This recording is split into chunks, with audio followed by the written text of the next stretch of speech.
नमस्कार। एसटिभी च्याटमा यहाँलाई हार्दिक स्वागत छ। म प्रकाश गिरी। एसटिभी च्याटको आजको अङ्कमा हामी चर्चा गरिन्छौँ नेपाली कङ्ग्रेसको महाधिवेशनको बारेमा। 14औं महाधिवेशन प्रारम्भ भइसकेको छ।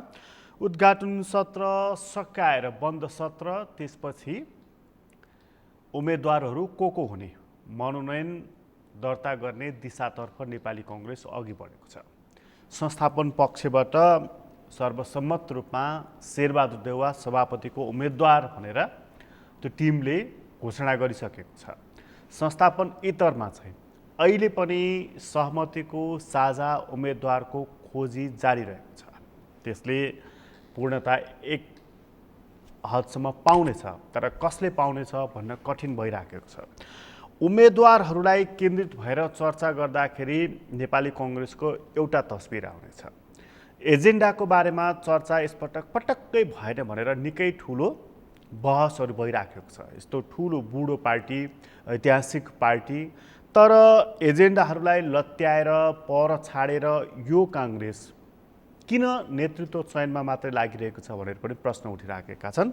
आजको अङ्कमा चाहिँ हामी नेपाली कङ्ग्रेस पटक अवसर पाउने, ठुलो दल हुने अवसर पनि प्राप्त गर्ने, ऐतिहासिक भूमिका पनि निर्वाह गर्ने, तर पार्टी सत्ताबाट राज्य सत्ता सम्हाल्न पुगेपछि कहिले पनि खरो रूपमा उत्रन नसक्ने, यसका कारणहरू के छन् त्यहाँ पनि हामी खोज्ने खोतल्नेछौँ। हामीसँग आज कुराकानीको लागि स्टुडियोमा नेपाली कङ्ग्रेसका नेता पूर्व सभामुख तारानाथ राणाबाट हुनुहुन्छ। महामन्त्री पनि हो नेपाली काङ्ग्रेसको। म यहाँलाई स्वागत छ।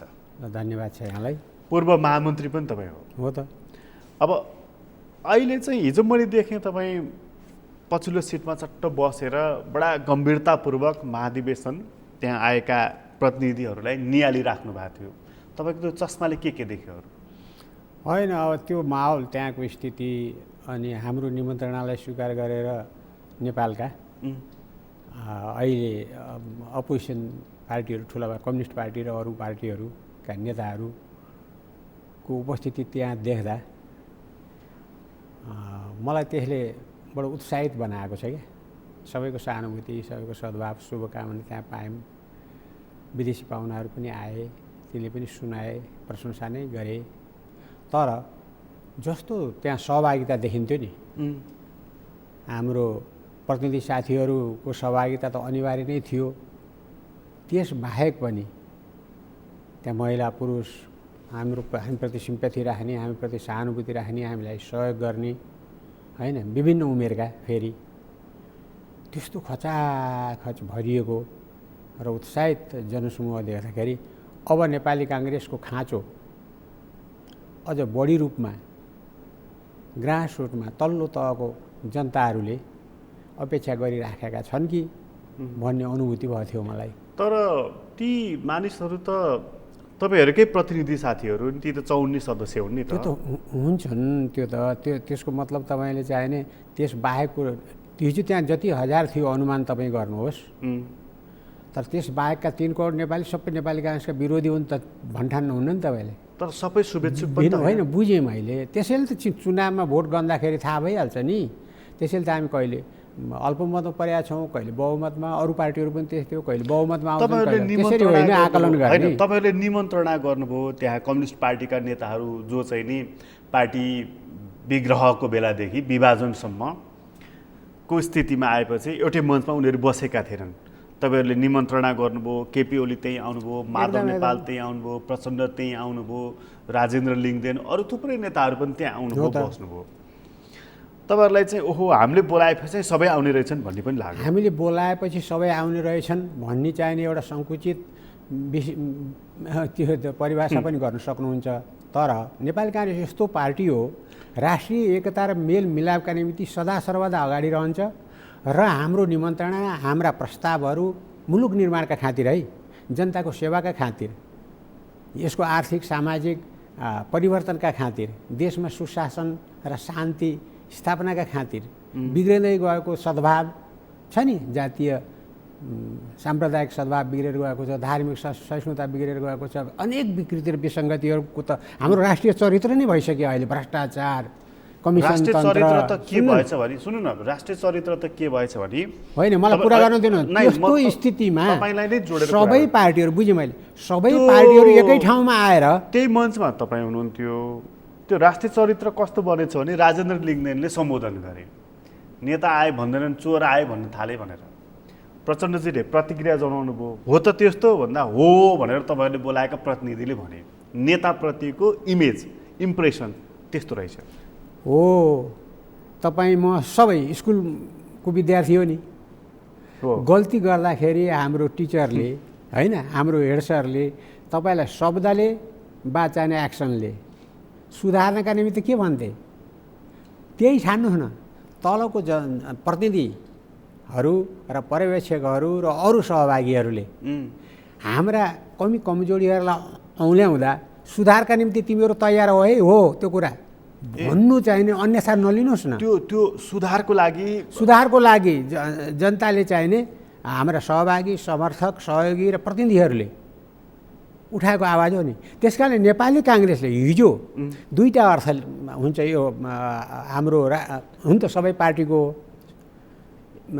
अधिवेशनका चाहिने एउटा त आफ्नो पार्टीको हाम्रो पार्टीको चाहिने विधानले पनि यो अवधिभित्र तिमी आफ्नो केन्द्रीय तह सबै तहको चाहिने अधिवेशन सक केन्द्रीय तहसम्मका चाहिँ निर्वाचन पनि गरेर पदाधिकारीहरू सदस्यहरू चुन भन्छ एउटा त्यो साधारण रुटिन वर्क हो हामी त्यसमा प्रवेश गऱ्यौँ हिजोदेखि तर यो 14औं महाधिवेशनको विशेष अर्थ र विशेष प्रयोजन के हो भने हामी एउटा सन्देश प्रवाह गर्दैछौँ कस्तो सन्देश हिजोका गल्तीहरू अब हामीसँग दोहोरिँदैनन् हिजो जुन किसिमको सर्वसाधारण जनताको तर्फबाट हामीलाई चाहिने चुस्त भएनन् विगतको इतिहास अनुरूपको यिनीहरूको भूमिका भएन लिडरसिप बिपी कोइराला सुवर्ण शमशेर गणेश मानजी किशुनजी जस्ता नेताहरूले जुन प्रकारको चाहिने भिजन लिएर यो देशको प्रवर्धनका निमित्त प्रजातान्त्रिक अभ्यासद्वारा नेपाली जनताको आशीर्वाद लिएर काम गर्ने जुन प्रण गरेका थिए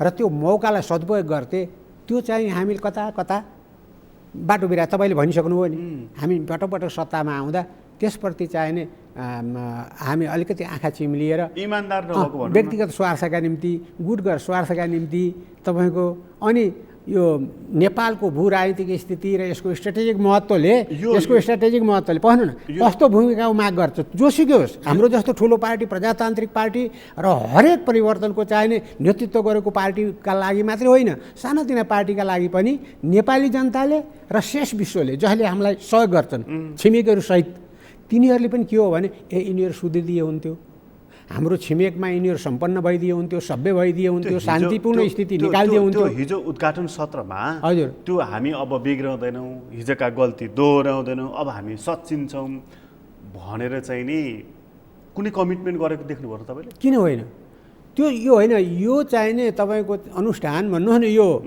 एउटा चाहिने यज्ञ भन्नुहोस् एउटा सम्मेलन भन्नुहोस् अधिवेशन हामी त्यसको संज्ञा दिन्छौँ होइन त्यसमा त्यत्रो साँची राखेर जुन शब्दमा होस् वा जुन मुडमा होस् प्रत्यय गर्नु भनेको भोलिको सुधारका निम्ति म तयार छु है हिजोका गल्ती म दोहोऱ्याउन्न है भनेर इन्डिभिजुअल्ली नेपाली काङ्ग्रेसका क्याडरहरू नेताहरूले भन्छन् संस्थागत ढङ्गले नेपाली काङ्ग्रेस स्वयंले प्रतिज्ञा गर्छ त्यसो हो नि यो सन्देश हो त्यसमा त्यही हो नि तपाईँलाई लाग्छ यो कमिटमेन्ट अनुसार नेपाली काङ्ग्रेसका नेताहरू सुध्रन्छन् हिजोको बिग्रेको छवि धमिलो भएको कालो अनुहार अब उज्यालो बनाउँछन् यदि नेपालको सार्वभौमिकता स्वतन्त्रता नेपाली जनताको स्वर्णिम भविष्य अर्थात् भोलिदेखि अर्थात् भोलि भन्नाले घडी हेरेर भोलि नगर्नु हो नि माने भविष्य निकट भविष्य र वा सुदूरसम्मको स्थितिमा एक गाँस खानका निम्ति परिवार पाल्नका निम्ति केटाकेटीहरूलाई स्कुल पठाउनका निम्ति घर छोडेर देश छोडेर संसारको चाहिने श्रम बजारमा जान नपर्ने स्थिति नेपाली अहिले कति सङ्ख्या छ त्यहाँ त्यो बनाउँछ काङ्ग्रेसले बनाउनै पर्छ त्यसो भने अन्यथा हामी असान्दर्भिक भएर जान्छौँ त्यसो भने नि 32 वर्ष भएछ भन्दा भन्दै मात्रै हिसाब गरेर बुझेँ मैले त्यो भन्दा भन्दै पनि यति वर्ष बित्यो प्रारम्भ राणा शासन हटाएदेखिका स्थिति हेर्ने हो भने त तपाईँको चाहिँ गत 72 वर्ष हुन थाल्यो नि, 3 सालदेखि गन्दियो भने। त्यसै कारणले यो चाहिँ कसो भने यो एउटा गीत छ नि, इत सब भन्ने कुरा नहुनु भने जस्तो यो त्यही गीतको भाका जस्तो भयो जस्तो लाग्छ मलाई। भन्ने कुरा मात्रै होइन, प्रतिज्ञाका कुरा पनि हुन्। यो ओठे भक्तिले मात्रै हुँदैन, व्यवहारले यदि हामीले आफ्ना प्रतिज्ञाहरू पुरा गर्न सकेनौँ, आफ्ना बाचाहरूमा हामी चाहिँ अडिग रहन सकेनौँ, हिजोको भूमिका अहिले पनि कन्टिन्यू गर्न सकेनौँ, निरन्तरता जनताले देखेन भने त काङ्ग्रेस त खस्कँदै जान्छ नि। त्यसको चाहिने खस्कन त खस्किसक्यो, त्यो त तलमाथि त छ, 23 सिटमा त झरिसक्यो। त्यो बुझेँ मैले। त्यही कारणले त्यो अनुभवबाट लज्जाबोध भएको हुनुपर्छ एक्टरहरूलाई, बुझ्नु भएन, र अब जागरण आएको हुनुपर्छ तल्लो तहको जनता पनि कार्यकर्ताहरूलाई पनि। हिजो तपाईँले चाहिँ नि आफ्नै पार्टीका नेताहरू भाइ साथीहरूलाई पनि भेट्नुभयो, उनीहरूका अनुहार पनि मन पनि दुवै पढ्नुभयो, नानी छाम्ने भन्छ नि, एकदम छाम्नुभयो। हामी कमजोर यस कारणले भयो कि हामीले राम्रो काम गर्न सकेनौँ, भन्यो एउटा गऱ्यौँ अर्को भन्ने आत्मानुभूति भएको कहीँ लेस मात्र पनि भेट्टाउनु भयो होइन? सकेनन् भन्छन् क्या, तल्लो तल त जहाँ देख्नुभयो नि तपाईँले, उनीहरूको त हात त माथि छैन नि, जिम्मेवारी दिएका छन् नि। वारेस भन्नुहोस् कि नेता भन्नुहोस् कि जेसुकै भन्नुहोस्, त्यो त केही व्यक्तिहरूमा आएर थुप्रिएको छ नि। हो, उनीहरूको एक्टिभिटीबाट चाहिने सन्तुष्टि देखिँदैन। आज मात्रै होइन, विगतदेखि बहुमत पाएर हामी खेलबाड गर्छौँ, द्वितीय बहुमतको सपना देख्छौँ, अनि जनता कहाँ जाँदाखेरि माथिएर आएको भनेर हामीलाई अल्पमत पारिदिएको इतिहास पनि त छ नि, होइन? छ। अनि हामी समाजवादको नारा दिन्छौँ। समाजवादको सबभन्दा ठुलो यो सर्भिसको बिन्दु भनेको तल्लो तह जनताको स्थिति हो भनेर भन्छौँ। तर मौका पर्न साथ अनि हामी त्यही व्यक्तिवादी, गुटवादी, सेक्टरवादी अथवा बाह्य शक्ति केन्द्र, म तपाईँले भन्दाखेरि चाहिँ म गिरिजाप्रसाद कोइरालालाई सम्झन्छु क्या। उहाँले ग्रान्ड डिजाइनले त नेपालमा कामै गर्न दिँदो हुन्छ भन्छ नि, अनि को हो? अनि म त उहाँको ज्यादै नजिकको र विश्वासपात्र महामन्त्री हो नि, चाहे कार्यकर्ताको हिसाबले भन्नुहोस्, चाहे त्यसपछि केन्द्रीय प्रवक्ताको हिसाबले भन्नुहोस्, महामन्त्रीको हिसाबले भन्नुहोस्, सबैभन्दा मलाई त्यस्तो लाग्छ है, हुन पनि हो, सबैभन्दा विश्वासिलो। अनि मैले भने यस्तो भेग कुरा गरेर हुन्छ, कमसेकम हामीलाई त बुझाउनु न, मलाई त कमसेकम बुझाउनु के हो ग्रान्ड डिजाइन, हो के हो ग्रान्ड डिजाइन। मैले बुझेर ग्रान्ड डिजाइन तपाईँको शब्दको चाहिने अन्ध भक्त भएर मैले दोहोऱ्याउनु त होइन, बुझेर दोहोऱ्याउनु पर्छ नि। मैले दोहोऱ्याउनु पर्ने ठाउँमा के हो ग्रान्ड डिजाइन भनेको, के हो माइक्रो म्यानेजमेन्ट भनेको, मलाई भनिदिनु पऱ्यो नि। तपाईँको सहयोगी हो नि, मैले त्यो थाहा नपाएर मैले यदि गल्ती गरेँ, कहीँ मिस गरेँ भनेदेखि त तपाईँको इज्जत जान्छ भनेपछि उहाँले यथार्थ कुरा, जुन कुरा मैले अहिले भन्नु हुँदैन, अहिले भन्न सक्दिनँ, जुन दिन म क्रियाशील राजनीतिबाट चाहिने अलग हुँला र जब मैले मेरो रेख्न थालौँला त्यो दिन म ती कुराहरू बाहिर निकाल्छु। एउटा गुण लगाइदिनुहोस् न, के रहेछ ग्रान्ड डिजाइन भनेर?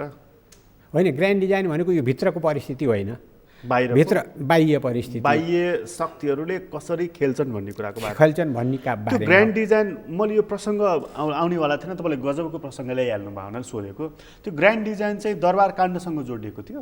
त्यो त मलाई याद भएन है, म त्यहाँ चाहिँ बुझ्न जाँदा जतिलाई हामीले बुझ्यौँ, दरबारभित्रका कर्मचारीहरू, दरबारका सँग रहनेहरू, उनीहरू कसैले पनि त्यतातिर कसैको सङ्केत बयान लियौँ नि हामीले त, हामी होइन एउटा ग्रुपले लियो क्या, त्यो एउटा व्यक्ति बसेर एउटा होइन, प्रधान न्यायाधीश जस्तो मान्छेदेखि लिएर हामी जस्ता साथीहरू बसेर, अनि त्यहाँ कर्मचारीहरू बसेर, त्यो पनि माथिल्लो तहका कर्मचारीहरू बसेर त्यहाँ देख्ने वा सुन्ने भोग्नेहरूसँग बयान लिएर कसैले पनि नयाँ कुरा भनेनन्। तर तपाईँहरूको रिपोर्टलाई पनि पत्याएनन्। नपत्याउने कुरा भिन्दै हो। ग्रान्ड डिजाइन के रहेछ त?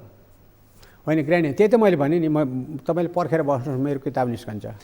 यो नेपाली कङ्ग्रेस, अहिलेको नेपाली कङ्ग्रेस भनेको बिपीले कल्पना गरेको, परिकल्पना गरेको नेपाली कङ्ग्रेस हो कि जिपीको बाटोमा हिँडेको नेपाली कङ्ग्रेस हो? होइन, परिकल्पनाबाट भन्नुहोस्, उद्घोषबाट भन्नुहोस्, होइन, त्यसले अङ्गीकार गरेका नीति कार्यक्रमहरू भन्नुहोस्, सिद्धान्त जेसुकै भन्नुहोस्, राष्ट्रियता हो, प्रजातन्त्र हो, र मुलुकको चाहिने आर्थिक विकासका निमित्त आधार समाजवाद हो, र साम्प्रदायिक सद्भाव कायम रहनै पर्छ, सहिष्णुता कायम रहनै पर्छ, हरेक उसमा त्यस कारण राष्ट्रिय एकता र मेलमिलाप अर्को हो। 4 तारा त्यसैको प्रतिनिधित्व गर्छ क्या, 4 ताराले प्रतिनिधित्व गर्ने यिनै कुराहरू हुन्। र जब हामी झन्डा देख्छौँ अनि त्यसले क्रान्तिको अनुभूति दिन्छ, स्मरण गराउँछ, अनि 4 तारा देख्छौँ, आफ्नो कर्तव्य के हो, मुलुकका प्रतिको जनताको प्रतिको के हो भनेर हरेक कार्यकर्ताले आफूलाई सजग गराउँछ र कर्तव्यनिष्ठ हुन प्रेरित गर्छ।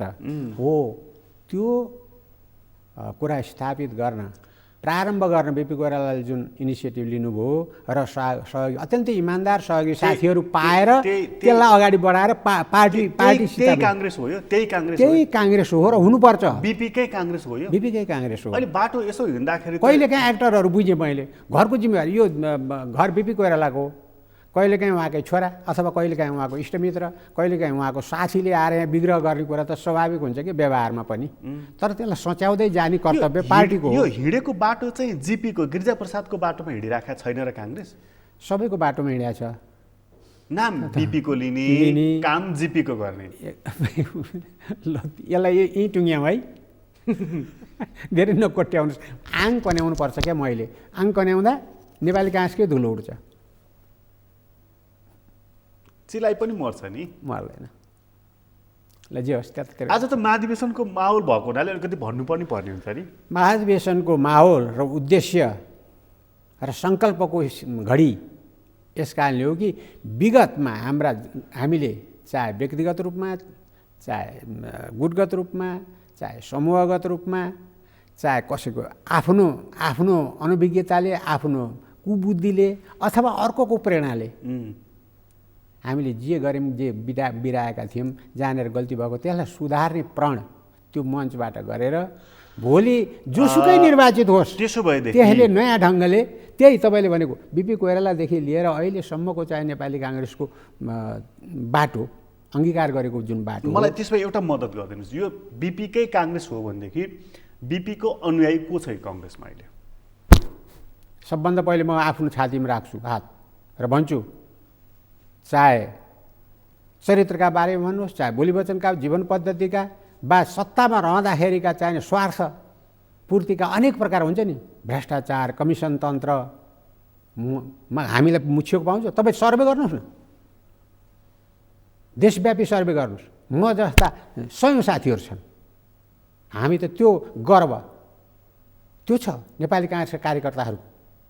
होइन कोहीले बिगारे स्वार्थ होला, तपाईँ त्यति काङ्ग्रेसलाई सबै त्यसरी डुबाउनुहुन्छ। तपाईँको कपडाको एउटा टुँडामा लागेको फोहोरले तपाईँको सारा चाहिने अहिले कपडा नै हो। तर तपाईँहरू त किनारामा पर्नुभयो नि।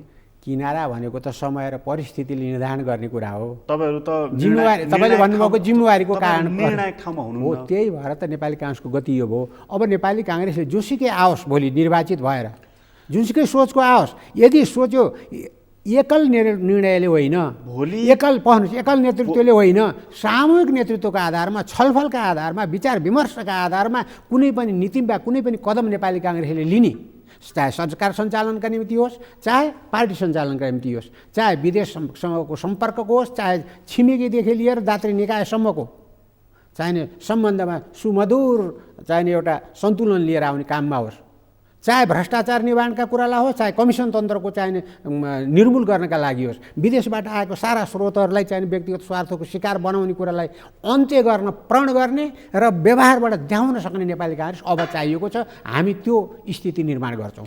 त्यो तपाईँले भनेको नेपाली काङ्ग्रेसको नेतृत्व चाहिँ शेरबहादुर देउवाले गर्नुहुन्छ? होइन, कसले गर्नु होला? आज त हामी चुनावमा छौँ नि। अब आजसम्मको होला एउटा सम्भावना मलाई थाहा भएन। आजसम्मको सभापति र आजसम्मको उहाँको टिममा भन्नुहोस्, हाम्रो केन्द्रीय समितिमा हाम्रा नेता भन्नुहोस् न, हाम्रा चाहिने पदाधिकारी भन्नुहोस्, हाम्रा सदस्यहरू भन्नुहोस्, केन्द्रमा रहने र जिल्ला तह जताततै रहनेहरूले उहाँहरूले अब आत्ममूल्याङ्कन गर्नु पर्यो, आत्मनिरीक्षण ऐना हेर्नु पर्यो। कस्तो देख्नुहुन्छ उहाँहरूले आफूलाई? तपाईँ भन्नुहुन्छ कि बिपीको चेला चाहिँ शेरबहादुर देउवा हो? नेपाली काङ्ग्रेसको हर कार्यकर्ता बिपीका चेला हुन्। अस्ति जन्मेको 18 वर्ष पुगेर अब राजनीतिमा प्रवेश गर्न चाहने एउटा होनहार विद्यार्थी वा युवक पनि जुनसुकै लिङ्गको होस्, ऊ बिपीकै चेला हो, बिपीकै चेला हुन्छ। यो त आदर्श वाक्य हो। आदर्श होइन, व्यवहार पनि त्यही हो। यदि बिपीको कुरा सिक्दैन, सुवर्णजीको त्यागको कुरा सिक्दैन, गणेशमानजीको चाहिँ निस्वार्थताको कुरा चिन्दैन, कृष्णजीको चाहिँ सन्तपनको कुरा चिन्दैन भने काङ्ग्रेस कहाँ हुन्छ? त्यो सन्तपन कहाँ छ? सब दरबारका मालिक भइसके। तपाईँहरू हिजो बसेको मञ्चको मूल्य मात्र थाहा पाउनु भएन? 40-50 लाख परिस्थितिले गर्दा हिजो एउटा केराको मूल्य हामी 3 पैसा खाएको हो, एउटा केरा बजारमा। अहिले एउटा केराको एउटा मात्रै कोसोको 30 रुपियाँ पर्छ। हुन्छ, त्यसरी नगर्नु न, त्यो परिस्थितिले चाहिँ त्यो त्यसरी हामीलाई नहेरिदिनुहोस् कृपा गरेर। होइन, एउटा साधारण मञ्च मात्रै पनि त बनाउन सकिन्थ्यो। होइन, बुझेँ मैले, त्यसमा सुधार आउँदै जान्छ नि। मतलब तपाईँहरूमा त्यो सन्तपन त रहेन नि। होइन, हामी सुधार्छौँ। तपाईँले भोलि यो शब्द फेरि मसित भेट हुँदा नदोहोरिने परिस्थिति नेपाली काङ्ग्रेसले निर्माण गर्छ र म तपाईँलाई गर्वका साथ त्यस्तो हामीले सुधार गऱ्यौँ देख्नुभयो गिरिजी भन्न पाउँछु। म हेर्न चाहन्छु त्यस्तो भएको। मेरो त्यो शुभेच्छा पनि छ, तपाईँ शुभकामना पनि छ, त्यो बाटोमा हिँड्नुहोस् भन्न चाहन्छु। त्यस कारण नै प्रश्न राखेको। तर हिँड्छ त काङ्ग्रेस त्यसरी भन्ने मात्रै मेरो प्रश्न। परिस्थिति, समय, त्यसरी हिँडाउने, त्यसरी हिँडाउने डोर्याउने नेतृत्व भनेको चाहिँ शेरबहादुर देउवा हो कि रामचन्द्र पौडेल हो कि को हो त? त्यसभन्दा तलका चाहिँ 1000 जनाको नाम लिनुहोस्, उनीहरू सरह दाँजिनी। अहिले त भन्नुहोस् नाम लिँदा तपाईँले चाहिँ उदाहरणको रूपमा लिनुभयो भन्छु म। त्यस्ता 1000 जना छन् जसको सामूहिक प्रयत्नले, मैले भने नि, जसको सामूहिक प्रयत्नले नेपाली काङ्ग्रेस सुदृढ हुनसक्छ। नेपाली काङ्ग्रेस तपाईँले भने जस्तै बिपीकै लाइनमा हिँड्न सक्छ र नेपाली काङ्ग्रेसले यो देशको सम्मान, सार्वभौमिकता, स्वतन्त्रता र नेपाली जनताको अहिले चाहिँ डाउन रोडन भन्नु न, गरिब, अहिले पनि गरिबीको हालतमा जिउनु परेको नेपाली, किनभने विश्व बजारमा देखिया छ नि हाम्रो गरिबी त्यहाँ। त्यो जनताको भाग्य परिवर्तनका निम्ति क्रियाशील नेपाली काङ्ग्रेस बनाउने हो नि। त्यसैले अब हिजो जे गरियो त्यो गर्ने भने त कस्तो भने पार्टीको नीति सरकारमा गएपछि कार्यान्वयन गर्ने, लागू गर्ने, पार्टीमै बसेर पनि हो नि। अनि अपोजिसन हुँदाखेरि पनि त राज्यकै अङ्ग हो नि। आज तपाईँहरू सत्ता पक्ष नै हो, प्रधानमन्त्री तपाईँहरूकै सभापति हुनुहुन्छ। खोइ त के भयो त? होइन, त्यो त परिस्थिति मिल्दैन नि। हेर्नु न, यहाँ मैले भने नि, यहाँ काम गर्नका निमित्त रोक्छ केले? त्यही व्यक्तिवादी मनोवृत्तिले, गुट र समूहको स्वार्थका कारण, आफ्नो परिवार र आफ्नो चाहिने नातागोता, अनि आफूलाई परिचालन गर्ने, आफूलाई मन्त्रदान दिने शक्ति केन्द्रको कारणले हामी राष्ट्रिय एकता भङ्ग गर्दैछौँ। देशको चाहिने उद्देश्य के हो, धर्म के हो, जनताको प्रतिको चाहिने उत्तरदायित्व के हो, जवाफदेहिता के हो भुलेर हामी आफ्नै धुनमा, आफ्नै स्वार्थमा रङमगिएका छौँ। त्यही कारणले हो कि तपाईँहरूले हाम्रो आलोचना गर्न पाउनुभएको छ।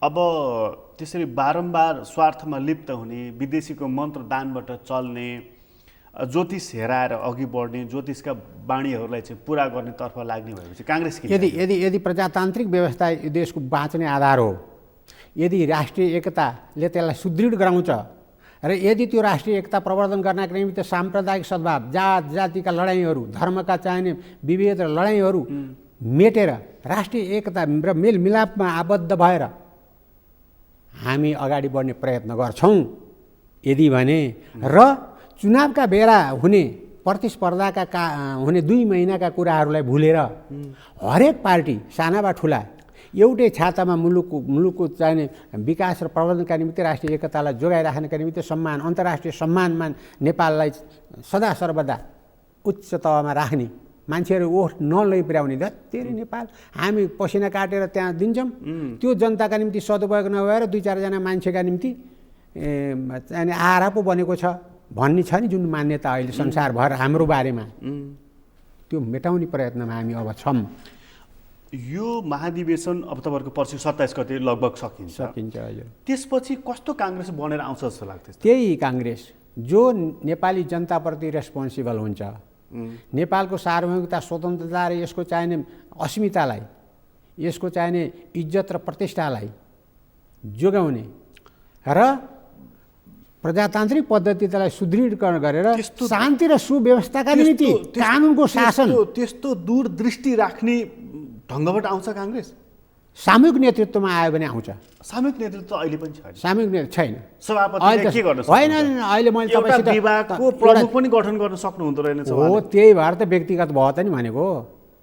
गठन गर्न नचाहँदा अनि ती गठन गरिएका चाहिँ पात्रहरू एकै ठाउँमा बस्ने मौकै भएन नि। त्यो भागबण्डा तपाईँलाई 20%, अर्कोलाई 30%, अर्कोलाई 5%। दुर्भाग्य त्यही हो, सङ्कुचित अराजनैतिक सोचको परिणाम हो यो। सङ्गठनको सदस्य बनाउनलाई भागबण्डा, चुनावमा टिकट बाँड्नलाई भागबण्डा, प्रधानमन्त्री भएपछि राजदूत बनाउनलाई भागबण्डा, सचिव भागबण्डा, प्रहरी भागबण्डा। त्यही त यो नाङ्गो अभ्यास जो राष्ट्रियता भन्छौँ नि हामी, त्यसलाई प्रतित्व गर्दैन यो सोचले, यो एक्सनले। गर्ने भएदेखि नेपाल स्वर्ग भइसक्यो हुन्थ्यो कि हामी जस्तै चाहिने सँगसँगै स्वतन्त्र भएका, सँगसँगै प्रजातान्त्रिक अभ्यासमा उत्रिएका, सँगसँगै हामी जस्तै गरिब देशहरू कत्र कत्र बनिसके। त्यही त हामी अरू केही चाहिँदैन। नेपाल होइन, संसारभरिको चाहिँ हेर्नुहोस्, काङ्ग्रेसले मात्रै राम्रोसँग काम गरिदिए भए यो ठाउँमा नेपाल आइपुग्थ्यो, यति तल झर्थ्यो? आउँदैन थियो। यसको दोष त त्यो लज्जाबोध एकदम पर्छ। हो, त्यही दोष मेटाउनका निमित्त अब राम्रो गरेपछि सुध्रे भन्ने चाहिने सन्देश जनताको घर दैलोमा पुग्नु पर्यो नि, अन्तर्राष्ट्रिय क्षेत्रमा पुग्नु पर्यो नि।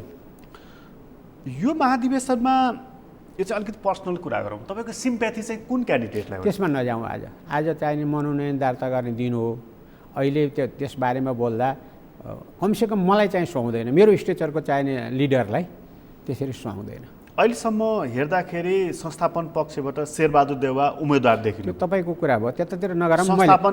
यसो गरौँ न, संस्थापन इतरबाट कोही पनि क्यान्डिडेट देखिनु भएको छैन। एउटा निर्वाचनको क्रममा एउटा अवधि आउँछ नि, अन्तिम उम्मेदवारहरूको अन्तिम सूची चाहिँ जब प्रकाशित हुन्छ, त्यो बेलामा को कतातिर, कसको सिम्प्याथी कसलाई, कसको सहयोग कसलाई भन्ने चरण सुरु हुन्छ। त्यो बेलामा तपाईँ र म कुरा गरौँला नि। एउटा कुरा त क्लियर छ नि, शेरबहादुर देउवा नै पुनः दोहोरिनु चाहिँ कति काङ्ग्रेसको स्वास्थ्यको लागि लाभदायक हुन्छ। त्यसो नभनौँ न, अहिले त्यसमा प्रवेशै नगरौँ। त्यो चाहिने अन्तिम उम्मेदवारहरूको अन्तिम सूची प्रकाशित होस्। तपाईँ एउटै प्रदेशको एउटै क्षेत्रको भावनाले रामचन्द्र पौडेललाई बढी सिम्प्याथी राख्नुहुन्छ कि? त्यो पनि नसोध्नुहोस् न भने अहिले असान्दर्भिक भयो क्या। दरखास्त दिने हो कि होइन? शेरबहादुरजीले दरखास्त दिएन बा, शेरबहादुरसित 50जना लड्यो भने मैले मेरो रोजाइले हुन्छ। अहिले भरे 2 जना होलान्, 3 जना होलान्, त्यसपछि नै सोध्नुहोस् न मलाई। यो मान्छे त क्लियरै छ नि, 4-5 जना मान्छे मध्ये तपाईँ त्यसैमा केन्द्रित हुनुभयो। यो तपाईँ र मेरो निमित्त र यो मिडियाको निमित्त सुहाउने कुरा होइन। समय सन्दर्भ भरे अन्तिम नामावली प्रकाशित गरेपछि सोध्नुहोस् न, मैले सोधे पनि अरूलाई सोधे पनि। तपाईँ थुप्रोबाट चाहिने एउटा छान भन्नुहुन्छ, त्यो त हुँदैन नि, कहीँ पनि हुँदैन। यो पद्धति नै होइन। प्रस्तुत हुन त दिनुहोस्। शङ्का छ तपाईँलाई? शङ्का होइन, नाम चलेका कयौँ मान्छेहरू उम्मेदवारै हुँदैनन् कि भन्ने पनि छ तपाईँलाई? त्यो प्रवेश नगर्नुहोस् भनेर मैले तपाईँलाई अनुरोध गरेँ त बारम्बार। यो त्यसो हो नि त, काङ्ग्रेसको यसपटकको महाधिवेशन पुराका पुरा पात्रमा केन्द्रित छ, एजेन्डामा त छैन। यदि भोलि नेपाली काङ्ग्रेसको चाहिने इज्जतपूर्ण अस्तित्व, नेपाली काङ्ग्रेसको उद्देश्यपूर्ण अस्तित्व र नेपाली काङ्ग्रेसको चाहिने अभियानलाई सफल पार्ने प्रतिबद्धताका साथ आउने जो पात्रहरू आउलान्, जुन पदमा होलान्, तिनीहरूको चाहिने तपाईँको रोल व्यक्तिगत भएन, तिनीहरूको रोल स्वार्थपरक भएन, तिनीहरूको रोल समूह र चाहिने आफ्नो र अर्को भन्ने भावनाबाट चाहिने गाइडेड भएन र सबैको सल्लाहले नेपाली जनताको आकाङ्क्षा बुझेर काम गर्ने प्रणका साथ पाइला चाल्ने सुअवसर त अब प्राप्त हुन्छ। र यदि त्यो पनि भएन र विगतै चाहिने तपाईँको हामी पछ्यामा त गयो त। तपाईँले व्यक्तिगत रूपमा चाहिँ कतिवटा महाधिवेशन बेहोर्नुभयो? यो पछिको उसको कालमा तपाईँको पञ्चायत कालमा पटना अधिवेशन भयो, हाम्रो पटना सम्मेलन भन्छन् त्यसलाई, त्यो भयो। त्यहाँदेखि अनि देशभित्र भएका त अधिवेशन त सबै बेहोरे र ती सबै अधिवेशनमा पार्टीको माथिल्लो तहमा एउटा वास्तविक जिम्मेवारी, एउटा महत्त्वपूर्ण जिम्मेवारीमा रहेर प्रतिनिधित्व गरिरहेको छु। अहिलेको मात्रै हो, म चाहिने पूर्व महामन्त्री भएर बसेको त्यहाँ। ती महाधिवेशन जुन तपाईँले पटना सम्मेलन भन्नुभयो, त्यो बेलादेखिका अहिलेको महाधिवेशनमा अन्तर के छ? होइन पार्टीको मैले भने रुटिन वर्क मेन्टेन गर्ने अर्थमा त कुनै सदस्यताको चाहिने सङ्ख्याको दृष्टिकोणले परिवर्तन भएको छ, तर कमिटमेन्टका हिसाबले त्यो सिद्धान्तमा निष्ठामा समर्पण भावमा चाहिँ त विचलन आएको छैन। क्रियाकलापमा जाँदा स्वार्थ देखिएको छ, त्यति मात्रै हो। प्रक्रियामा समस्या छैन, कमिटमेन्टमा पनि समस्या छैन, तर व्यवहारमा त्यो फेरि खरो देखिँदैन। तर बिपी कालीन महाधिवेशनमा पनि उहाँलाई चुनौती थियो नि? त्यो निश्चित थियो, तर कस्ता कस्ता मान्छे थिए त्यहाँ? गुट त्यहाँ पनि थियो नि, के प्रकट हुन्थ्यो? जनताको अगाडि के चाहिने शरीर नङ्ग्याएर त्यहाँ चाहिँ मुक्केबाजी चल्थ्यो? एउटा प्रतिष्ठा हुन्थ्यो, एउटा इज्जत हुन्थ्यो, एउटा सम्मान हुन्थ्यो र संवादहीनता पटक्कै हुँदैन। त्यो दृष्टिकोणमा चाहिने कार्यक्रमहरूको छनौटमा सेवाका क्षेत्रहरूको चाहिने चोइसमा राष्ट्रिय नीतिहरूको जस्तो तपाईँको भूमि सुधार भन्नु न, म एकछिन निवेदन गरेँ, होइन कम्प्लिट हुन दिनुहोस्। यो उसको वीरता उन्मूलन गरेर राष्ट्रियकरण गर्ने, जङ्गलको राष्ट्रियकरण गर्ने, भूमि सुधार लागू गर्ने, जसको जोत उसको पोत बनाउने, जनताको चाहिँ जीवनस्तर उठाउनका निमित्त चाहिँ उद्योग धन्दाहरू बन्द व्यापारहरूमा प्रवृत्ति ल्याउने, यी सारा रिसोर्सहरूको युटिलाइजेसन गर्ने कुरामा नेपाली काङ्ग्रेसको कम प्रयत्न थियो र प्रारम्भ गरेको होइन। यसका बावजुद पनि गुट कसरी बन्यो त? त्यो त विकृतिहरू आउँदै गयो। त्यो त बिपीले पनि त त्यो गुटलाई दिनु भएन। तपाईँले गुटलाई प्रश्रय नदिने नेपाली काङ्ग्रेसमा नेता, गुटै नचाहिएको मान्छे र स्वार्थै नभएको दुईवटा मान्छे छन्। को? एउटा सुवर्णजी, सारा आफ्नो सर्वस्व आफ्नै भाइ बन्धुको शासन समाप्त गर्न लगाउनु भयो। अर्को गणेश मानजी उहाँलाई न पार्टीभित्र न राज्यको शक्ति केन्द्रमा प्रधानमन्त्री दिँदा पनि त खानु भएन। उहाँलाई गुट चाहिएन, उहाँलाई कहिले चाहिएन। तर उहाँकै चाहिने एउटा इमान्दार कार्यकर्ताको रूपमा म पनि भएँ है, प्रधानमन्त्री दिँदा पनि खाइनँ। किसुनजीको गुट थिएन, त्यही त भन्छु त, ती नाम लिइहालेँ नि। तपाईँले दुईजना भन्नु, मैले एउटा थप दिएको, तीन भयो। सुवर्ण शमशेरको रहेनछ, मैले गणेश मानसिंहको रहेनछ। होइन सुन्नु न, त्यसरी गणेश मानजीलाई त केही पनि थिएन। उहाँ त त्यसै अग्लो मान्छे, पार्टीमा माथिल्लो त वा सरकारमा चाहिने समावेशित उहाँलाई पृथक रूपमा एउटा देवताको रूपमा हेर्नुहोस्। तर जो प्रधानमन्त्री, म गन्दैछु, जो प्रधानमन्त्री भए, मन्त्री परिषदको अध्यक्ष सुवर्णजी हुनुभयो होइन, बिपी कोइराला प्रधानमन्त्री हुनुभयो, किशनजी प्रधान, त्यसरी भनेको मैले। सत्तामा आएका नेताहरूलाई हेर्नुभयो भने पनि तपाईँले विचार र काममा फरक देख्नुहुन्न। त्यति सन्त सबै। बिपीको गुट थियो कि थिएन? गुट थिएन, नेपाली काङ्ग्रेसै उहाँको गुट हो। उहाँले कहिले काहीँ वंश विरासतलाई निरन्तरता दिनु भएन। यदि दिएको भए उहाँले चाहिने 35 सालमा 33 सालमा देश फर्कनु भयो होइन, त्यति बेला किशनजीलाई कार्यवाहक सभापति दिनुभएको होइन। आफ्नै भाइ थियो त, वंशवाद भएको भए त भाइलाई दिनुहुन्थ्यो नि। गिरिजाप्रसाद कोइराला आफैसित बसेर त्यत्रो सहयोगी भएर त्यत्रो सशस्त्र आन्दोलन, शान्तिपूर्ण आन्दोलन माने उहाँको हरेक क्रियाकलापमा सहयोग गरेर आएको मान्छे सँगसँगै बसेर भनेको है। निष्ठाले ठाउँमा आफ्ना मोर्चामा रहेर काम गर्ने नेताहरूको भनेको होइन मैले। किशनजीको आफ्नो मोर्चा थियो होइन, सुवर्णजीको आफ्नो मोर्चा थियो बिपीलाई सहयोग गर्ने। तर सँगसँगै हुने त गिरिजाप्रसाद थियो नि, किन नदिए त कार्यवाहक सभापति? तर गुट थियो रहेछ। तर अधिवेशनबाटै त जम्मा दुईचोटि मात्र हो नि त कोइरालाहरू आएको। टङ्कप्रसादजी आउनुभयो, त्यसपछि चाहिँ नि कृष्णप्रसाद भट्टराई। पुरानो कुरा टङ्कप्रसादजीको कुरा गर्नुभयो तपाईँले, त्यसपछि चाहिँ तपाईँको त्यही 12 सालमा आउनुभयो, त्यसपछि कृष्णप्रसाद भट्टराई आउनुभयो। होइन, पछि आउनुभयो, बिपी कोइराला पनि त हुनुभयो नि। अनि त्यो अवधि सकिसकेपछि तपाईँले सभापति गर्नुभयो भने कन्टिन्युटी नहेर्नुहोस्, बिचमा ब्रेक भएको छ नि। तर बिपी हुनुभयो होइन, तर कङ्ग्रेसमा चाहिँ नि यो पार्टी भने चाहिँ कोइरालाहरूको भन्ने एउटा छाप त छ। स्थापना गरे हुनाले त्यो चाहिने संस्थापक त उहाँ नै हो नि, बिपी कोइराला हो। बिपी कोइरालाले आफ्ना सहयोगी साथीहरू, कति इमान्दार साथीहरू सँगसँगै जुट्नुभयो। फेरि कलेक्टिभली यो पार्टीलाई त बनाउनु सोच उहाँबाट सुरु भयो। त्यसका निम्ति चाहिने सहयोग र चाहिने समर्थनका निम्ति आह्वान गर्नुभयो, सँगै हिँड्नका निम्ति उद्देश्यसहित। अनि सबै जुटेर नेपाली काङ्ग्रेस बन्यो। बिपी गणतन्त्रवादी हुनुहुन्थ्यो? हुनुहुन्थेन। तपाईँले पछिल्लो स्थितिलाई हेर्नुभयो भने राष्ट्रिय मेलमिलापका निम्ति जुन उहाँले अन्तिम अपिल प्रकाशित गरेर यो निर्वाचनलाई त्यागेर नेपाल प्रवेश गर्नुभयो नि, ज्यान हत्केलामा राखेर। मुद्दाहरू थिए, सङ्गीन मुद्दाहरू थिए, जुन फैसलाले चाहिँ उहाँलाई फाँसी हुन्थ्यो। त्यसको हेर्नुहोस् त, प्रकट उद्देश्य वा त्यसभित्रको भित्रका उद्देश्यहरूलाई हेर्नुभयो भने, जुनसुकै ढङ्गले हेर्नुभयो भने पनि त्यहाँ राष्ट्रिय एकता र मेलमिलापको निम्ति नेपाल तयार भएन भने यसको अस्तित्व रहँदैन। त्यो भनेको जनशक्ति र परम्परागत राजशक्ति यी दुईटा मिल्नुपर्छ भन्ने थियो नि उहाँको बिपीको लाइन। राजशक्तिले जतिसुकै दुःख दियोस्, त्यो त उहाँलाई जति दुःख के, मेरो परिवार हेर्नुहोस् त, हामी त 8 जना थुनिया छौँ। मेरो कान्छो छोरा समेत जेल परेको छ, बुवादेखि लिएर 4 पुस्ता त हामी जेलमा छौँ। त्यो हुँदो रहेछ। त्यस्तो चाहिने लिएर देश बन्दैन नि। हिजो मलाई थुनेको थियो, हिजो मलाई दुःख दिएको थियो, बिपी गोराले मलाई सदस्य बनाएको थिएन, अथवा गिरिजाप्रसादले मलाई निकालेको थियो, अथवा शेरबहादुरले सल्लाह नै गर्दैन भनेर पार्टी चल्छ? किन चल्दैन? कहाँ चल्छ? सद्भाव तपाईँबाट त टुट्यो भने मैले त्यो कुरालाई छोडेर तपाईँसित सम्बन्ध मैले बढाउनुपर्छ, मबाट भयो भने तपाईँले बढाउनुपर्छ। चल्दो रहेछ राजनीति त त्यसरी नै गर्ने नै हो। चल्दो रहेछ भन्ने कुरा त जिपीबाट देखियो नि त। हजुर, उहाँ गणतन्त्रको लाइनमा जानुभयो। को? गिरिजाप्रसाद कोइराला। अनि परिस्थिति त्यो भयो, जानुभयो। तर त्यही पिरोलोले उहाँ बित्नु पनि भयो। आज गणतन्त्रकै पिरोलो नै हो त।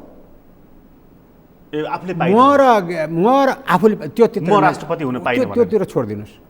म र गिरिजाको बिचमा कुरा हुँदा उहाँ बिरामी हुनुहुन्थ्यो। हेर्नुहोस्, आज तपाईँले बाध्य पार्नुभयो मलाई खोल्नु। मलाई उहाँको सहयोगी मरासिनीजी थियो, मलाई लिन आउनुभयो। म जान आलटाल गरेका थिएँ। मेरो मिसेसले त्यस्तो व्यक्ति जो चाहिँ मृत्युशय्यामा बसिरहेको जस्तो देखिन्छ, बोलाउँदाखेरि तपाईँ नजाने गल्ती हुन्छ। लिन आएको थियो क्या मलाई। म गएँ, सेतो बेडिङ सेतो कपडा ओढेर सुत्नुभएको थियो। उहाँले जानु सर, तारा सर आउनुभयो भन्नु, बिस्तारै त्यो हटाएर, ताराजी हेर्नुहोस्, एउटा देशको नेता गिरिजाप्रसाद जस्तो कोइराला जस्तो नेता, त्यो नेपाली काङ्ग्रेसको मात्र नेता होइन नि, राष्ट्रको नेता हो नि। त्यो नेता र उसको एउटा सामान्य कार्यकर्ता धरधरी रोएका छन्। सँगसँगै मर्सानीजी छ त्यहाँदेखि। अनि त्यस्ता हुन्छन् क्या नेता। रुनु चाहिँ किन भयो त? होला त्यो तपाईँलाई भन्नुभयो, उहाँ पनि भावुक हुनुभयो, भन्नु चाहिँ के हो? त्यसपछिको वाक्य के थियो त? बोल्न सक्ने स्थिति भए त आँसु किन आउँथ्यो र? आँसुमा मैले जे अर्थ देखेँ, मेरो आँसुबाट उहाँले जे अर्थ देख्नुभयो। अहिले उहाँले यदि स्वर्ग छ भने त्यहाँ हुनुहुन्छ, बिपीसित भेट भयो, सुवर्णजीसित, अरू नेताहरूसित, गणेश मान्जीहरूसित भेट भयो भने कुरा होला नि यो देशको। उहाँले गाली गर्दै हुनुहुन्छ, तैँले गल्ती गरिस् भनेर बिपीले गाली गर्दै हुनुहुन्छ होला। त्यो उहाँहरूको भगवान्ले जानुहोस्। तपाईँले अर्थ निकाल्नुभयो त्यो चाहिँ। उहाँले आँसु निकालेपछि ओहो मैले चाहिँ एउटा ठुलो राजनीतिक ब्लन्डर गरेछु भन्ने अर्थमा रुनुभयो उहाँ भन्ने तपाईँले अर्थ? अब त्यो मैले आफूले त्यसलाई चाहिने कुन अर्थमा लिन्छु, उहाँले कुन अर्थमा, तपाईँको व्याख्या भयो भन्ने मेरो भनाइ होइन। त्यसमा नजाउँ, त्यो त मेरो अधिकार छ नि। तर अपव्याख्या आँसु कठोरतामा, आँसु निर्मोहीपनमा, आँसु तपाईँको चाहिने अपराधपूर्ण अवस्थामा आउँदैनन्। हर्षमा पनि आउँछ, हर्षमा आउँछ, विस्मातमा आउँछ। हो, विस्मातमा आउँछ। त्यो मध्ये दुईटा मध्ये एउटा होला। ल छोडौँ यसलाई पनि। तपाईँलाई भेट्दाखेरि हर्ष लाग्यो होला? बिल्कुल, म त्यस्तो पात्र हुँ, त्यस्तो कार्यकर्ता हुँ। उहाँको कुनै पनि, उहाँको मात्रै होइन, किसिमजीको पनि, गणेश मान्जीको पनि। भनेपछि मतलब तपाईँ अघि एउटा कुरा भन्दै हुनुहुन्थ्यो नि, जस्तो चाहिँ एउटा मान्छे बोलेन भनेदेखि अर्कोले पनि अथवा त्यो नबोले म बोल्दिनँ भनेर हिँड्ने होइन। त्यहाँ एउटा परस्पर सहयोग, राजनीतिक चरित्र हुँदैन। मैले बोलाइदिनु पर्छ। राजनीतिक चरित्र हुँदैन। सल्लाह गर्नु नआए म तपाईँकोमा आएर के छ भनेर सोध्दाखेरि एकदम त्यो तपाईँ राजनीतिक चरित्र जुन खोज्दै हुनुहुन्छ नि। मैले हिजो हेर्दै थिएँ रामचन्द्र पौडेल उद्घाटन सत्रमा जाने कि नजाने भन्ने कुरा पनि त्यो 1 घन्टा अगाडिसम्म मलाई त्यो थाहा थिएन।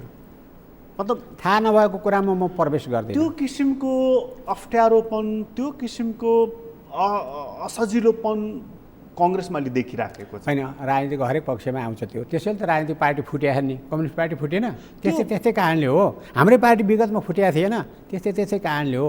यो अवस्था आउन नदिनेका निमित्त जो जिम्मेवार हुँ भन्ठान्छ आफूलाई, जो म माथिल्लो तहको राजनीति बुझ्या मान्छे हुँ र मलाई सर्वसाधारणले आफ्नो कार्यकर्ताले पनि त्यही रूपमा देख्छ मेरो व्यक्तित्वलाई भन्यो भने त्यस्ता कुराहरू शोभनीय हुँदैनन्, त्यस्तो आचरण शोभनीय हुँदैन। अहिलेको सभापतिजी कतिको सरसल्लाह गर्ने खालका मान्छे हुन्?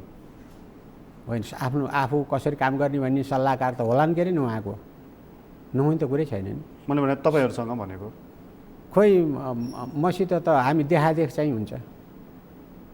त्योभन्दा बढ्ता छलफल छोडिदिनु नि, यसमा प्रवेशै नगर्नु, त्यो व्यक्तिगत कुरा भयो ती। अबको काङ्ग्रेस नि, अबको काङ्ग्रेस चाहिँ नि तपाईँले जुन भन्नुभयो नि, अब एउटा प्रतिबद्धता हुन्छ त्योसँग एकदम। र त्यो प्रतिबद्धता कस्तो हुन्छ भने विगतको गल्ती दोहोऱ्याउँदैन भन्ने हो। अब आउनुभयो तपाईँ, सुन्नुहोस्। अब हाम्रो यो अधिवेशनको टाइममा सामान्य अवस्था भनेको विधानले संविधानले गाइड गरे अनुसार, निर्देशित गरे अनुसार सम्पन्न गर्दैछौँ हामी यो यज्ञ। अब यसपछिका दिनहरूमा कति चुनौती छन्। देशभित्रको अवस्थालाई हेर्नुहोस् र देश बाहिरको अवस्थालाई हेर्नुहोस्। यहाँ विकृति विसङ्गति भन्नुहुन्छ भने भ्रष्टाचार छ, कमिसन तन्त्र छ, अन्य घुसखोरीहरू छ, अनेक प्रकारका हत्या, हिंसा, बलात्कार, डकैती सारा छ। साम्प्रदायिक सद्भाव छैन, धार्मिक सहिष्णुता छैन, अर्थात् राष्ट्रिय एकता खलबलिएको छ, शान्ति खलबलिएको छ, सुशासन खलबलिएको छ। राज्यका अङ्गहरू संसारभरि देख्नुभएको छ। 250 भन्दा बढी भइसक्यो संसारमा प्रजातन्त्रको अभ्यास भएको र सेपरेसन अफ पावर यो राज्यको शक्ति विकेन्द्रीकरणको आधारमा चल्ने परिपाटी सुरु भएको। दुईटा त राजनीतिक अङ्ग नै भए। सरकार राजनीतिक अङ्ग हो, संसद राजनीतिक अङ्ग हो राज्यको। तर त्यो राजनीतिभन्दा पृथक स्वतन्त्र निष्पक्ष अङ्गका रूपमा कानुन बनेका कानुनलाई लागू गर्ने र कानुन सुधारका निम्ति पनि सुझाव दिने अथवा नजिर स्थापित गर्ने अङ्ग हो कि होइन न्यायपालिका। आज के अवस्थामा छ आज? त्यसलाई हेर्नुभयो भने र मुलुकमा बिग्रदै गएका यी सम्पूर्ण स्थितिलाई आर्थिक, सामाजिक, राजनीतिक पहनुपर्ने परराष्ट्रसँगको सम्बन्ध, हाम्रो छिमेकसितको हाम्रो सम्बन्ध, तिक्तता र हाम्रा दात्री निकाय र मित्र राष्ट्रहरूसँगको हाम्रो सम्बन्ध र शङ्काका स्थितिहरू, यिनलाई सामना नगरी, यिनलाई इमान्दारीपूर्वक सामना नगरी अगाडि बढ्न सकिँदैन। त्यसका निम्ति नेपाली काङ्ग्रेसले आफूलाई करेक्सन गर्नुपर्छ। यी सोचहरूमा एउटा आन्तरिक रूपमा ब्यालेन्स गर्न सक्ने, मुलुकलाई त्यो घर चलाउनका लागि त्यो नेतृत्व चाहियो। अर्को त्यो चाहियो अन्तर्राष्ट्रिय परिस्थिति बुझ्ने र त्यसअनुसार आफू चल्न सक्ने, छिमेकीहरूसँग अनि शेष विश्व मित्र राष्ट्रहरूसँग र दात्री निकायहरूसँग त्यस्तो सुसम्बन्ध कायम गरेर, भनेपछि इन्टरनेसनल रिलेसन पनि राम्रो भएको नेता चाहियो। राम्रो गर्न सक्ने काङ्ग्रेस जस्तो पार्टीको नेता चाहियो। सम्पूर्ण कुरा छिमेकीसँग चाहिँ लडमाती गर्ने त हुँदैन नि। तर मित्र राष्ट्रहरूसँग चाहिने दोहन गर्दाखेरि सहयोग र चाहिने अनुदान के लिने अनि त्यसको दुरुपयोग गरेर उनीहरूलाई चाहिने गराउँछ। अनि फेरि सम्झौता गर्ने, कार्यान्वयन नगर्ने नि फेरि त्यही त। जस्तो यही एमसिसी गलपासो बनिरहेको छ। त्यो एमसिसीमा प्रवेश नगराउनु।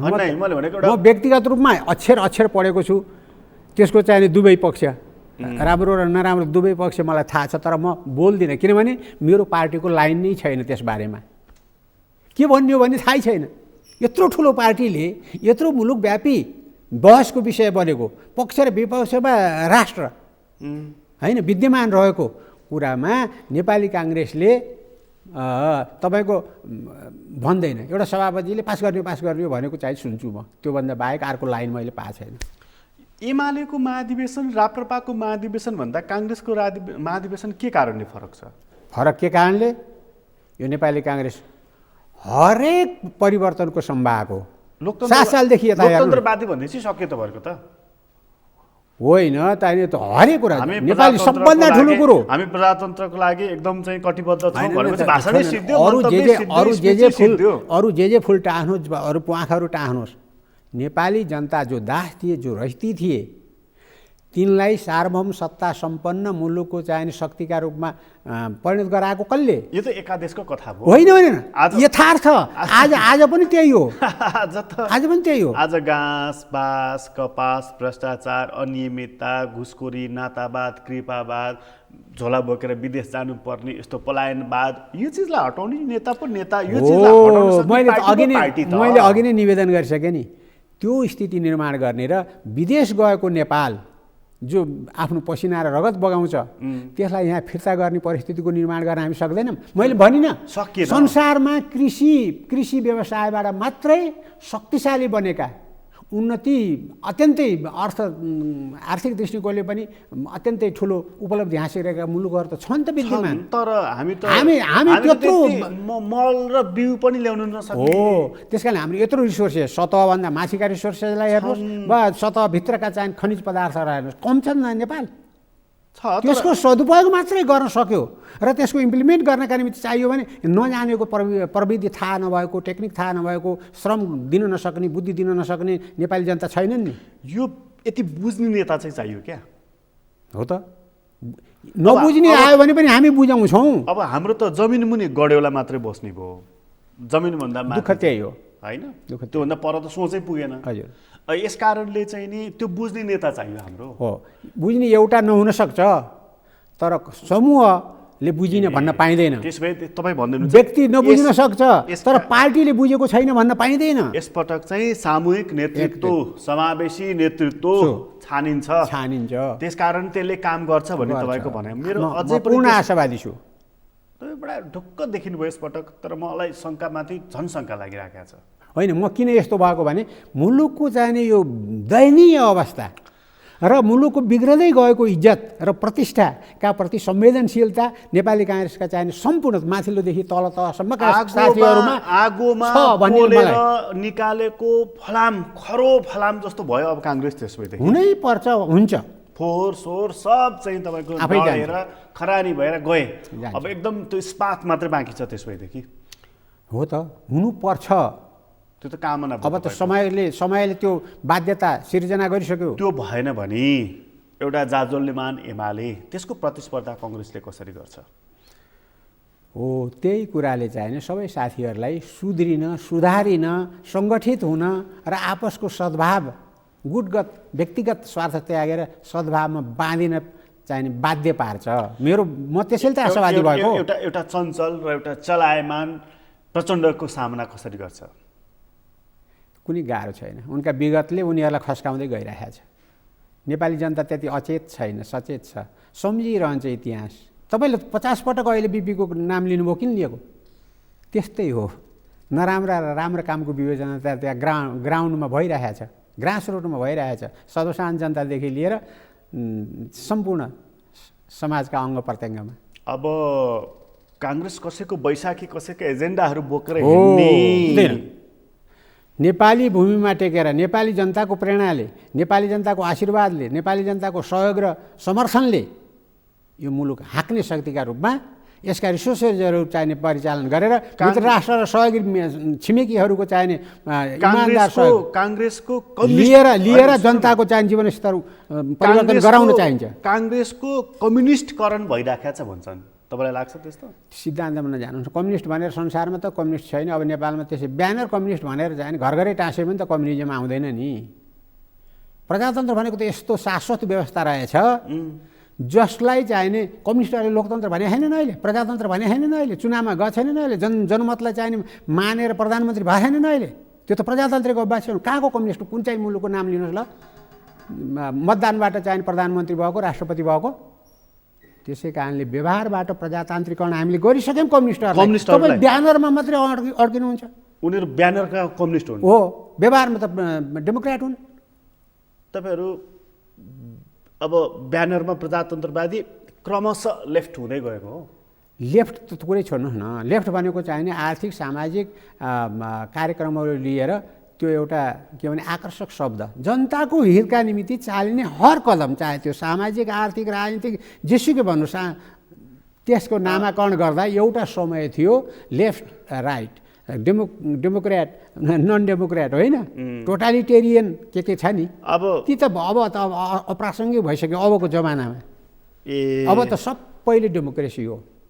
अर्थात् डेमोक्रेसी भनेको जनताको भरमा गरिने शासन व्यवस्था, कानुनको आधारमा गरिने शासन व्यवस्था। यो महाधिवेशनबाट चाहिँ काङ्ग्रेस बिल्कुल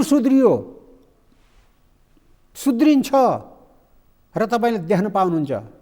भोलिपल्टै त नभनौँ, म पर्सि नै त नभनौँ, 1-2 महिना त लाग्छ नि एक्सर्साइजका लागि, आफ्नो अङ्ग पुरा गर्नका लागि, तर सुध्रिन्छ, एकदम सुध्रिन्छ। त्यो राजेन्द्र बाध्यता हो। त्यो राजेन्द्र लिङ्गदेनले भने जस्तो नेता आयो भनेपछि चोर आयो भने अब साधु आए भन्ने बेला आउँछ, कृष्णप्रसाद भट्टराई आयो, गणेश मानजी आयो भन्ने बेला आउँछ, विश्वर फर्केछ भन्ने बेला आउँछ। तपाईँलाई धेरै धेरै धन्यवाद। हस्, आदरणीय दर्शकबिन, तपाईँलाई पनि धन्यवाद। आज हामीले कुराकानी गऱ्यौँ पूर्व सभामुख तथा नेपाली कङ्ग्रेसका पूर्व महामन्त्री तारानाथ राणाभाटसँग। उहाँसँगको कुराकानी अहिलेलाई यति नै। एसटिभी च्याटबाट म प्रकाश गेडा बिदा दिनु। सगरमाथा टेलिभिजन हेर्दै गर्नुहोला। नमस्कार।